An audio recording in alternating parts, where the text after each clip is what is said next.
May panahon na naman po ng eleksyon at nagsulputan na naman ang mga mababait na kandidato na humihingi ng awa para sila ay iboto.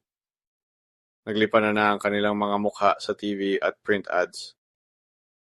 Matuto na po sana ang mga botante sa kanilang ibobotong politiko at pag-aralan mabuti kung karapat-dapat bang isulat ang pangalan ng politikong ito sa balota.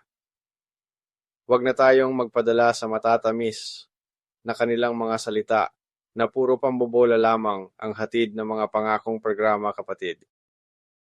Tandaan po natin ang mga politikong corrupt na nagnanakaw ng kaban ng bayan. Naglilingkod hindi para sa bayan kundi sa iilan lamang na nag-sponsor ng kanilang kandidatura. Lalo na sa mga negosyante na malaki ang ibinigay na pera para sa kandidatura ng politikong corrupt. On the other side of the coin, may iilan din namang politiko na tapat na naglilingkod sa bayan. They are really serious in their jobs, doing their homeworks to give us Filipinos a better life.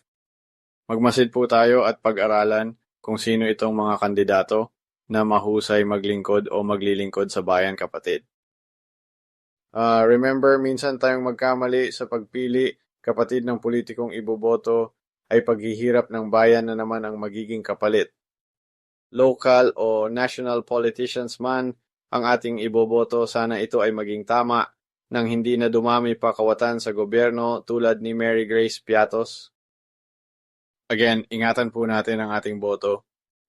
Napakahalaga nito para sa future ng ating mga anak at sa future ng ating bansa na lugmok na sa kahirapan at pambubuli ng ibang bansa sa pag-angkin ng West Philippine Sea.